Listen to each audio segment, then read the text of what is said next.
इतने पैसे लाता कहाँ से है रे तू? अरे वो अपना सेटिंग है ना तगड़ा वाला। लेकिन कल तेरे पति पंकज को ना शक हो गया। उसने मेरे शर्ट पे तेरे होठ के निशान देख लिए। तू अपना तापमान मत गर्म करना उसके फूकने से। वो फूकता है तब भी मजा आता है। तू भी कमाल की ज्वालामुखी है रे। दो परवानों को एक साथ जला रही है। साला हम दोनों उधर 12-12 घंटे चौकीदारी भी एक करते हैं और इधर तेरी सेवादारी भी है। मैं तेरे पति का किराएदार, लेकिन मेरी मालकिन तू। लेकिन यार एक म्यान में दो तलवार का टंटा खत्म कर। बोल, तेरे को पति चाहिए या प्रेमी? देख, जो पति कर सकता है ना वो प्रेमी नहीं, और जो प्रेमी कर सकता है पति नहीं। तो सोच ले कि तुझे पति बनकर फूकना है या प्रेमी बनकर जलना है। वो सब बाद में सोचेंगे, पहले जल लेते हैं। सर, हीरा का सोशल नेटवर्किंग अकाउंट ऐसे ही पोस्ट से भरा पड़ा है। पढ़ के लगता है जैसे बहुत ही संस्कारी होगा, लेकिन रीना ने हीरा को हनी ट्रैप किया होगा। इसका अंदाजा रीना और हीरा के सोशल नेटवर्किंग अकाउंट से भी पता नहीं चल पा रहा। सर, हीरालाल की पोस्टमार्टम रिपोर्ट। मौत सर पे चोट लगने की वजह से हुई। हत्या का समय क्या है? 7 जुलाई रात 8 से 9 बजे के बीच। और इसी बीच हीरा के फोन से रीना को कॉल किया गया। सर, अगर मान भी लें कि रीना हीरा को मरवाना चाहती थी, तो फिर कोई सुपारी किलर पत्थर से मर्डर क्यों करेगा? लेकिन कबीर, अगर यह हत्या लूट के इरादे से भी की गई है तो भी अक्सर देखा जाता है ऐसे क्रिमिनल ज्यादातर चाकू और छुरी का इस्तेमाल करते हैं। हीरा को पत्थर से मारा गया, और वो भी इतनी बुरी तरह से जैसे किसी ने दुश्मनी निकाली।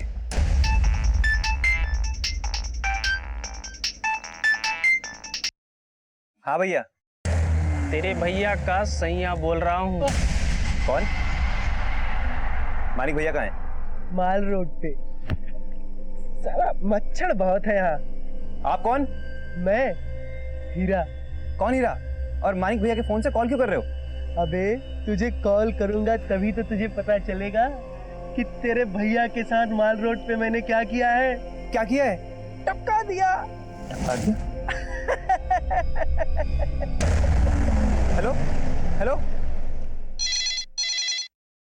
हेलो,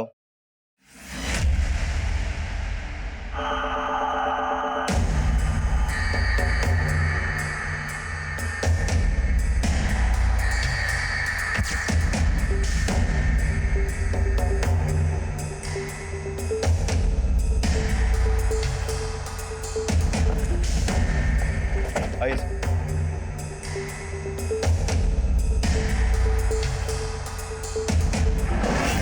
सर, इस आदमी का नाम मानिक है और किलर ने इसी मानिक के मोबाइल से इसके भाई योगेश को कॉल किया, जिस तरह हीरा की वाइफ को किया गया था।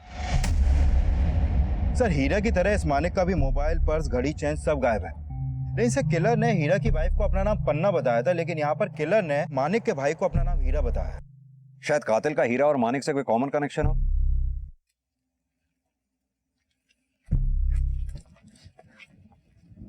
क्या तुम या तुम्हारा भाई मानिक किसी हीरा नाम के आदमी को जानते हो? नहीं सर। ये इसका नाम हीरालाल है। इसका पिछले हफ्ते मर्डर हुआ था। क्या तुमने अपने भाई मानिक को कभी इसके साथ देखा था? नहीं सर, मैंने कभी नहीं देखा इस आदमी को। कबीर, भले ही मानिक का ये भाई योगेश हीरालाल को नहीं जानता हो, लेकिन दोनों मर्डर्स की मोडस ऑपरेंडी सेम ही है। दोनों के मर्डर एक ही तरीके से हुए हैं। दोनों विक्टिम्स के साथ लूटपाट हुई है। हो सकता है दोनों का कातिल भी एक ही हो। अगर दोनों मर्डर्स में कोई बात अनकॉमन है तो वो ये कि मानिक की पैंट के जिप और बटन खुले हुए हैं, जबकि हीरालाल की पैंट के जिप और बटन खुले हुए नहीं थे। क्या चक्कर हो सकता है? आपका मतलब मोलेस्टेशन से है? लेकिन सर, हीरालाल की पोस्टमार्टम रिपोर्ट में तो ऐसा कुछ भी सामने नहीं आया। अब देखते हैं कि इस मानिक की पोस्टमार्टम रिपोर्ट में क्या निकलता है। और ये भी देखो कि मानिक और हीरा के बीच में क्या कनेक्शन हो सकता है, क्योंकि दोनों के मर्डर्स एक ही तरीके से हुए हैं। Okay sir. ये वही मानिक है जिसका हीरालाल की तरीके से मर्डर हुआ है। पता कर, इन दोनों में कोई कनेक्शन है क्या? पता करता हूँ सर।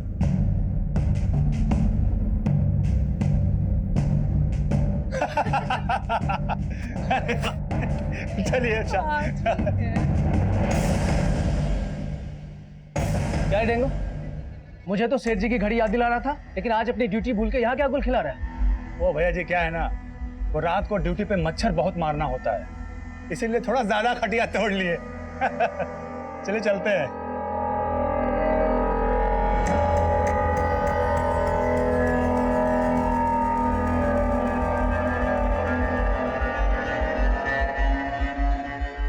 सुनीता, देख मैं तुम्हारे लिए क्या लाया हूँ। क्या? गजरा है। अच्छा है ना? तो तुम खुद ही लगा दो। देखो तो जरा, ये चेन कहाँ से आई? ये ना मेरी माँ ने दी थी तीज में। रुको मैं तुम्हारे लिए चाय बना के लेके आती हूँ। हाँ,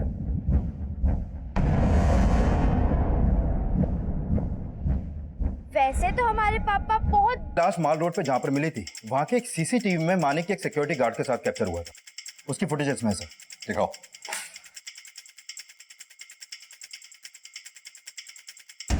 ये देखिए सर, ये सिक्योरिटी गार्ड है मानिक के साथ, लेकिन सर इस गार्ड का चेहरा क्लियर नहीं दिख रहा है।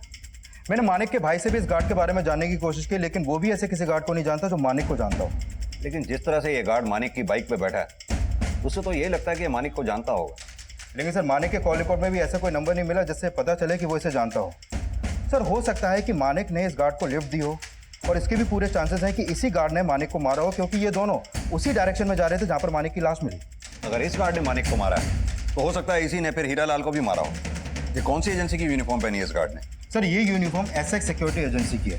मैंने वहां पर काम करने वाले हर एम्प्लॉय का डेटा मंगवाया सर। गुड।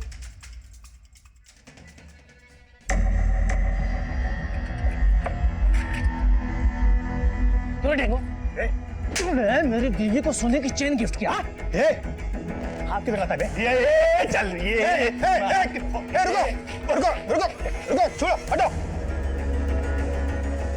आज के बाद तू मेरे घर में घुसेगा नहीं, समझा? क्यों नहीं घुसू? वहां का भाड़ा भरता हूं, समझा? और रही बात वो सोने की चेन की ना, तो जाके अपनी बीवी से पूछ क्यों दिया मैं उसको सोने का चेन। मानिक के साथ देखे गए सिक्योरिटी गार्ड को हीरालाल और मानिक दोनों की हत्याओं का सस्पेक्ट माना जा रहा था, और इस सिक्योरिटी गार्ड का पता लगाने के लिए पुलिस हर संभव कोशिश कर रही थी, लेकिन परिणाम अब भी शून्य था। सर एसएक्स सिक्योरिटी एजेंसी में जितने भी गार्ड हैं, उनमें से किसी का भी फोन क्राइम सीन पर एक्टिव नहीं था। कबीर, ये जरूरी तो नहीं कि क्रिमिनल क्राइम सीन पे अपना फोन साथ में ही लेके जाए। लेकिन सर जो सीसीटीवी फुटेज हमने देखी, उसमें वो गार्ड बाइक पर बैठा था और उसका चेहरा भी क्लियर दिखाई नहीं दे रहा था, और हीरा और मानिक के बैकग्राउंड में भी उनका किसी भी कार्ड से कोई कनेक्शन नहीं है। सर खबरियों से हीरालाल और मानिक का एक कॉमन कनेक्शन सामने आया है। 2 साल पहले तक हीरालाल सुखामा रोड पर आया जाया करता था, मानिक भी वहीं आता था। ये सुकामा रोड वही है ना जहाँ ये सभी गेज इकट्ठे होते हैं? Yes sir. इस हीरालाल का 57 साल तक शादी ना करने के पीछे राज यही था कि वो होमोसेक्सुअल था, और सर ये मानिक भी होमोसेक्सुअल था। तो हो सकता है हीरालाल और मानिक के मर्डर में किसी गे का हाथ हो, जो उन दोनों का क्लाइंट हो, और जिसने सिक्योरिटी गार्ड के कपड़े पहनकर इन दोनों के मर्डर्स किए हों। एक काम करो, ये सुकामा रोड पे जहां भी ये गेज इकट्ठे होते हैं उन सबको राउंड अप करो। हो सकता है ये काम उनमें से ही किसी एक का हो। Okay sir. सिक्योरिटी गार्ड के लिबास में दिख रहे किलर को अब गे और होमोसेक्सुअल भी समझा जा रहा था, और उस किलर की तलाश में कई संदिग्धों को राउंड अप भी किया जा रहा था, लेकिन असली कातिल तक पहुंचने के लिए पुलिस को अभी काफी मशक्कत करनी थी। सर मानिक की इस पोस्टमार्टम रिपोर्ट के मुताबिक उसकी हत्या किसी भारी पत्थर के वार से हुई, और हीरा की तरह मानिक को भी मॉलेज नहीं किया गया था। लेकिन थे तो दोनों ही होमोसेक्सुअल, यानी कि समलेंगे। सर सुकामा रोड पे काम करने वाले हर गे को खंगाला, लेकिन कुछ खास मिला नहीं। लेकिन सर इन दोनों मर्डर में कई बातें कॉमन है। जैसे? आइए सर, पहले मर्डर हुआ हीरा का, उसके बाद मर्डर हुआ मानिक का।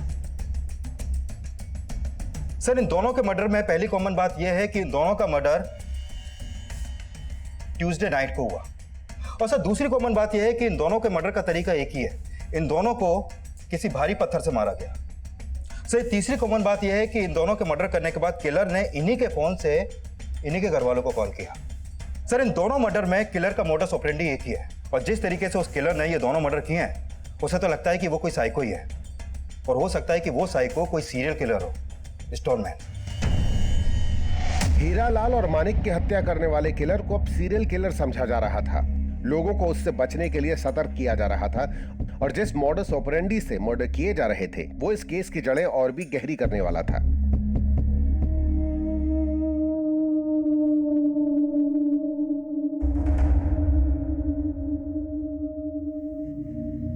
सर, फिलहाल कोई ऐसा अपडेट नहीं मिला कि पन्ना या किसी और आदमी का मर्डर भी सेम मोडस ऑपरेंडी से हुआ। नहीं सर, मैं कुछ पुराने केसेस स्टडी कर रहा था। इसमें सामने आया कि हीरा और मानिक के किलर की तरह ही 1989 में कोलकाता में 13 लोगों का मर्डर भी किलर ने पत्थर मार के किया था। और सर, हीरा और मानिक का मर्डर भी पत्थर से ही हुआ था।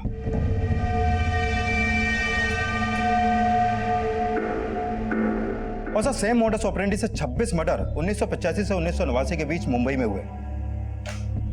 सर, कोलकाता में 13 और मुंबई में 26 मर्डर के पीछे एक ही आदमी का हाथ होगा, इसका अभी तक पता नहीं चल पाया सर। ये सभी 39 मर्डर केसेस अभी तक अनसॉल्व्ड हैं। जिसने भी मर्डर किए वो अभी तक पकड़ा नहीं गया सर।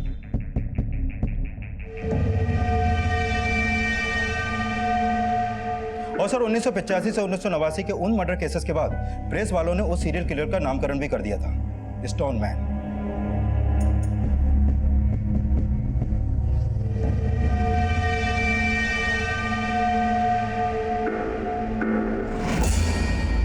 सर, वैसा ही एक स्टोनमैन 2009 में भी सामने आया है। साल 2009 में गुजरात के राजकोट शहर में 3 लोगों का मर्डर भी इसी तरह पत्थर मार के किया गया था, जिस तरह हीरा और मानिक को मारा गया था।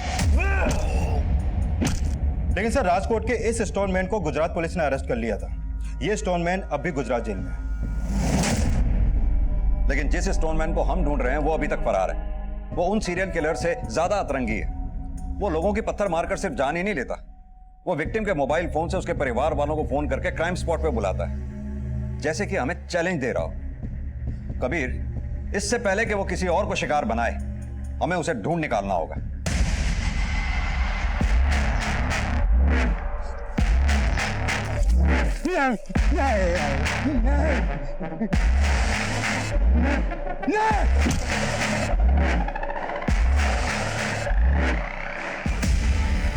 बोलो। नमस्ते मेम साहब, मैं फुलझड़ी। झाड़ू पोछा बर्तन सब जानती हूँ। ठीक बोली। कल तुमको काम पे लेके जाऊंगी और वहां पे खाली बोलना नहीं है, करके दिखाना है। झाड़ू पोछा बर्तन तीनों, तब जाके तनख्वाह मिलेगी। पर भाभी, डुगडुगी दीदी बोलती है मुझे पढ़ना है। जो दीदी बोलती है वो नहीं, जो मैं बोलती हूँ तुम वो करोगी, समझी? अच्छा सुनो, जाओ जाके खेलो और जितनी मस्ती करनी है आज ही कर लो, कल से काम पे लगना है, ठीक है? जाओ।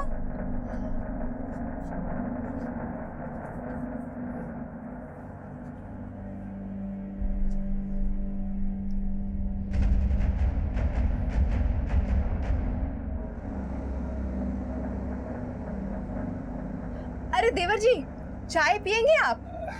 अरे नहीं नहीं भाभी जी, हम तो बस अब कुछ दिनों के मेहमान हैं आपके यहाँ पर। क्यों? मतलब अगले महीने हम आपका घर खाली कर रहे हैं। ऐसा क्या हो गया? अब आपको क्या हम बताएं? छी छी छी छी। अरे पंकज भैया ने मेरे और आपके बारे में इतना गलत सोचा कि मुझे बताते हुए भी शर्म आ रही है आपको भाभी जी।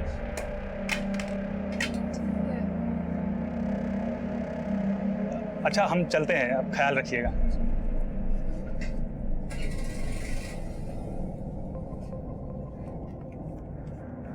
अब तुम मुझे और बेवकूफ नहीं बना सकती हो। मैं पुनीत को निकाल के ही रहूंगा। अरे क्यों अपने शक के चक्कर में 2000 का नुकसान करवा रहे हो? हाँ, तुम्हारे लिए मैं पाई पाई जोड़ रही हूँ। तुम्हारी छोटी बहन को नौकरी भी लगवा दिया है और तुम हो कि भाभी, फुलझड़ी काम नहीं करेगी, उसे हमें पढ़ाना है। तुम चुप रहो। पैसा मुझे प्यारा है लेकिन पुनीत यहाँ नहीं रहेगा। भैया, मैं भी कह दे रही हूँ, फुलझड़ी काम नहीं करेगी। लेकिन मैं चुप नहीं रहूंगी, समझे? तुम मुझ पे शक कर रहे हो। भाभी, फुलझड़ी काम नहीं करेगी।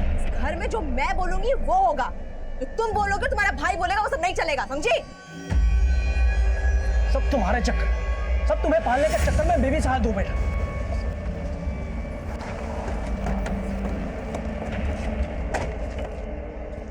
पीछे हटिए आप लोग, पीछे हटिए, पीछे हटिए।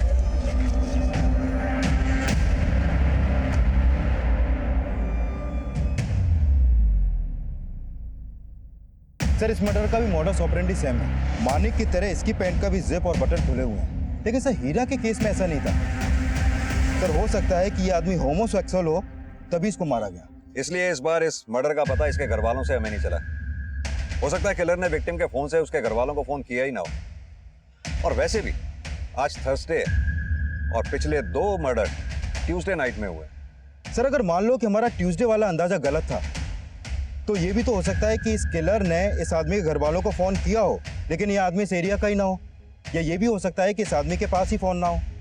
कबीर, कैसे भी करके इस तीसरे आदमी की पहचान होना हमारे लिए बहुत जरूरी है। हो सकता है इसकी पहचान से ही किलर की पहचान जुड़ी हुई हो। अरे भैया भाभी तुम डुगडुगी को बचाए, फिर फुलझड़ी काहे रो रही है? दीदी, जब आपको कोई मारता है तो फुलझड़ी को भी दर्द होता है। देखो मुझे तो दर्द नहीं हो रहा, हम तो हंस रहे, तुम भी हंसो हंसो हंसो। खीखी खीखी बंद करो, जाके खाना बनाओ। भाभी आप जो बोलेंगी वो मैं करूंगी, लेकिन फुलझड़ी से काम मत करवाइए। अच्छा, जो मैं बोलूंगी वो करोगी? जाके अपने भैया का खून कर दो। करोगी? नहीं कर सकती ना? तो जो मैं बोल रही हूँ वो करो, वरना तुम दोनों का खून कर दूंगी। चलो आगे खाना बनाओ।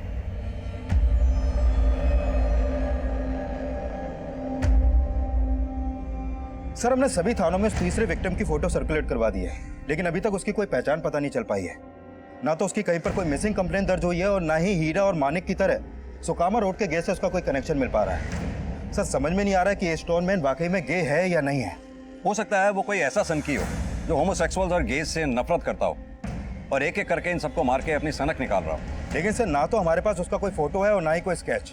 वो सिक्योरिटी गार्ड है या नहीं ये भी कंफर्म नहीं है। सर इस किलर को ढूंढना समुद्र में सुई ढूंढने जैसा लग रहा है। कबीर एक काम करते हैं, राजकोट जेल में बंद उस कैदी से मिलते हैं जिसने इस सीरियल किलर की तरह पत्थर मारकर मर्डर्स किए थे। हो सकता है अपने एरिया के स्टोनमैन की कोई लीड उससे मिले। Right sir.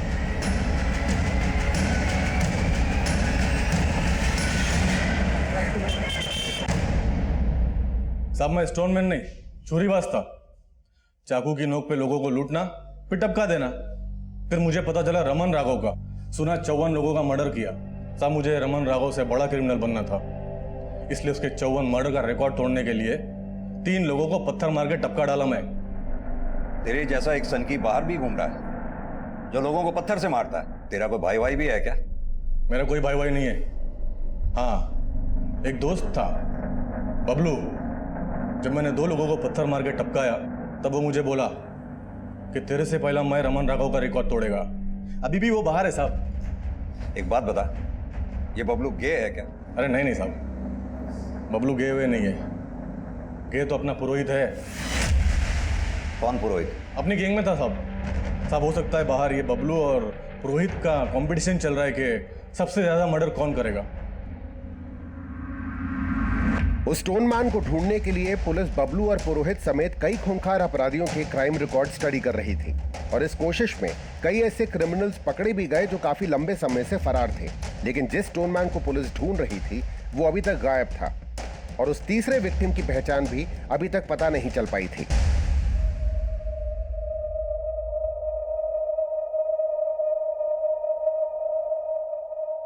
मैंने इस मच्छर को बोल दिया है कि चाहे जो भी हो ये डेंगू हमारे साथ ही रहेगा। तुम्हें इतने महंगे महंगे तोहफे लाके दिए, तुम्हें ये चेन लाके दी और तुम अपने पति की तरह मेरा मजाक उड़ा रही हो, डेंगू बुला रही हो। मेरे मन में जो आएगा मैं उस नाम से बुलाऊंगी और प्यार सिर्फ तुमसे करूंगी मेरे डेंगू। फुलझड़ी,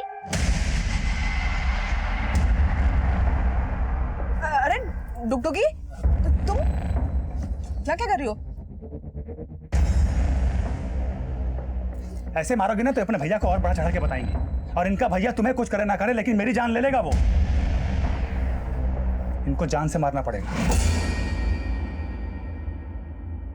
ठीक है, जैसे उसके कॉल रिकॉर्ड आते हैं तो इन्फॉर्म करना।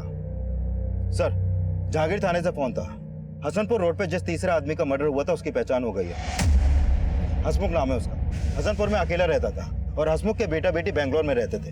लेकिन काफी टाइम से हसमुख का उनको कॉल नहीं पहुंचा तो हसमुख का बेटा हसनपुर आया, लेकिन उनके घर में ताला लगा था सर। और जब घर खुला तो देखा कि उनके घर में लूटपाट हुई थी। कबीर क्या ये पता लगा कि हसमुख होमोसेक्सुअल है या नहीं? सर फिलहाल तो ऐसा कुछ सामने नहीं आया है।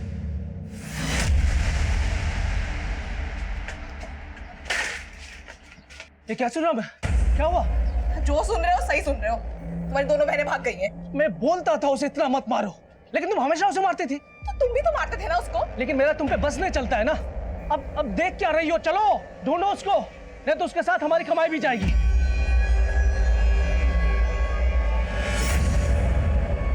सर, ये हंसमुख के कॉल रिकॉर्ड। हत्या वाले दिन उसके नंबर से किसी को भी लास्ट कॉल नहीं किया गया था, बल्कि उसकी हत्या से 2 घंटे पहले उसके फोन पे एक नंबर से कॉल आया था। ये देखिए सर। और हत्या वाले दिन ये नंबर उसी एरिया में एक्टिव था जहां पर हंसमुख का मर्डर हुआ। सर, अभी ये नंबर नुसरतगंज में एक्टिव है। लेकिन ये नंबर है किसका? सर, अभी थोड़ी देर में पता चल जाएगा कि ये नंबर किसके नाम पे रजिस्टर्ड है और इसका फोटो भी सामने आ जाएगा। सर, ऑलरेडी मैंने अपनी एक टीम को नुसरतगंज में तैनात कर दिया है। हो सकता है ये नंबर यूज करने वाला स्टोन मैन ही हो। अरे फुलझड़ी और डुगडुगी को धरती तो निकल नहीं जाएगी ना। देख सुनीता, तू सच सच बता, कुछ छुपा तो नहीं रही है ना? अरे तुमको क्या लग रहा है मैंने मार दिया उनको? नहीं, तू मुझसे भी ज्यादा कमी नहीं है। तू उसे मार नहीं सकती, लेकिन उसे बेच सकती है। अब बता, क्या किया तूने? जबान संभाल के बात करो, अगर और एक शब्द बोला ना तो यही खड़े खड़े तुमको बेच दूंगी, समझे?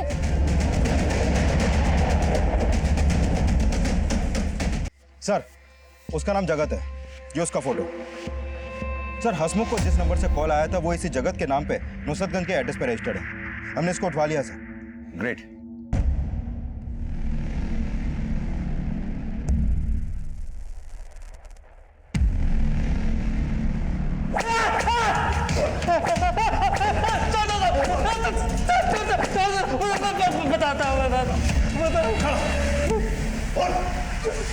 हंसमुख सेठ मुझे नौकर कम और गुलाम ज्यादा समझते थे। उन्होंने मुझे बहुत सताया साहब।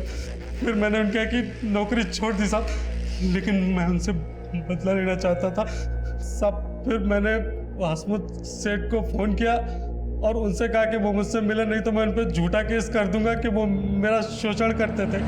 फिर सब मैंने उनको फ़ोन किया और वो मुझसे मिलने आए और मैंने उनको मार दिया साहब। मैंने अखबार में पढ़ा था कि स्टोनमैन जिसको मारता है तो उसके पैंट के बटन और जिप खोल देता है, तो मैंने वैसा ही किया। लेकिन साहब मैं स्टोनमैन नहीं हूँ साहब, मैं स्टोनमैन नहीं हूँ साहब।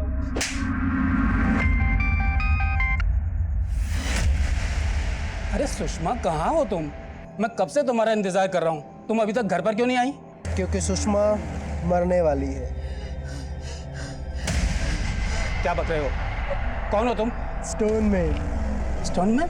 पुलिस वालों ने यही नाम तो दिया है मेरा। जल्दी से बसंतपुर रोड आ जा, तेरी बीवी को टपका दिया है मैंने। हेलो हेलो,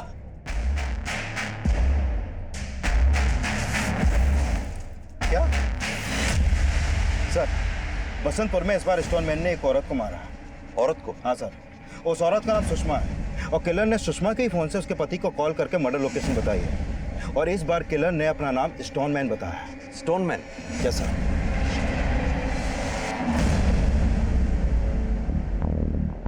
पहले की तरह इस बार भी पुलिस को क्राइम सीन से उस स्टोनमैन तक पहुंचने का कोई क्लू नहीं मिला और पुलिस सुषमा से जुड़े हर एंगल को इन्वेस्टिगेट कर रही थी। और इस बीच एक संदिग्ध उनकी नजर में आया। सर, सुषमा का मर्डर बसंतपुर में जहां पर हुआ था उस एरिया की एक सीसीटीवी में सुषमा कैप्चर हुई थी। उसके फुटेज इसमें है सर। दिखाओ।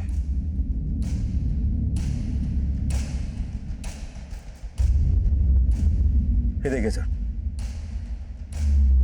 सर, मानिक के साथ भी एक सिक्योरिटी गार्ड देखा गया था और उसने भी ऐसे ही कपड़े पहने हुए थे, लेकिन इस फुटेज में गार्ड का चेहरा साफ दिख रहा है सर। इसकी पहचान होना हमारे लिए बहुत जरूरी है। पता करो इसका कोई क्रिमिनल रिकॉर्ड तो नहीं है। Okay sir.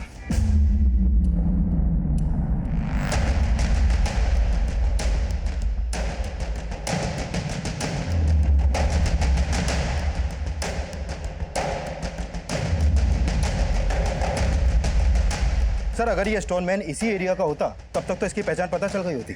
तो हो सकता है कबीर ये कहीं बाहर का रहने वाला हो, यहाँ क्राइम करता हो और वापस चला जाता हो। जिस जिस दिन भी मर्डर हुए हैं उस दिन के सभी रेलवे स्टेशन और बस अड्डे की सीसीटीवी फुटेज चेक करो। Okay sir.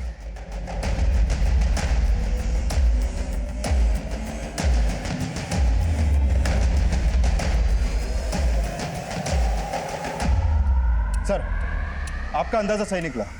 जिस दिन भी मर्डर हुए थे उस दिन ये security guard Ashok Nagar railway station के पास वाले मार्केट के एक सीसीटीवी में कैप्चर हुआ था। ये देखिए सर, लेकिन सर पता नहीं चल पा रहा है कि ये आता कौन से एरिया से। कबीर एक काम करो, अपनी एक टीम सादे कपड़ों में इस मार्केट के आसपास तैनात कर दो। हो सकता है फिर किसी दिन ये किसी न किसी को शिकार बनाने के लिए यहाँ आए।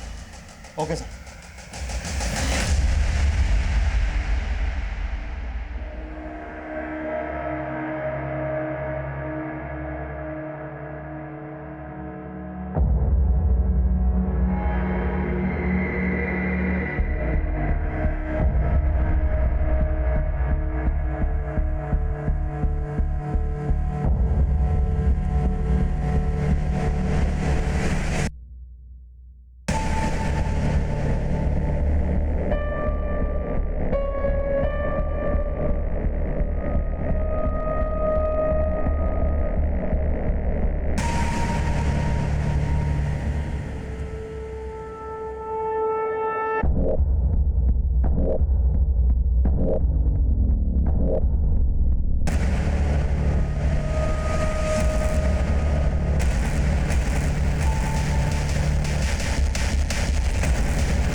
शिकायत कर दूंगी।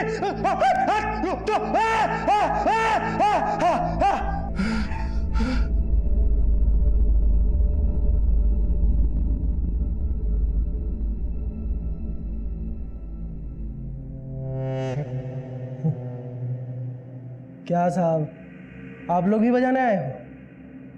बकवास बंद कर, सीधे तरीके से बोल। क्या सीधा सीधा बोलूं साहब? सारी दुनिया ने बजाया है मुझे, आप भी बजा लो। डुगडुगी जठेरी। तेरी की, ये तो डुगडुगी है। डुगडुगी, सही नाम बोल अपना। सही तो बोल रही हूँ साहब। साहब, मेरा भाई गधा था, एकदम गधा, खुद को शेर समझता था। और मेरी भाभी लोमड़ी थी, लोमड़ी। उसका एक कुत्ता जैसा यार था। मेरी भाभी और वो कुत्ता मिलके मुझे बहुत बजाते थे साहब, बहुत बजाते थे। रुक जा, रुक जा। अरे ऐसे मारने से कुछ नहीं होने वाला है। ऐसे मारोगे ना तो अपने भैया को और बड़ा चढ़ा के बताएंगे। इनको जान से मारना पड़ेगा।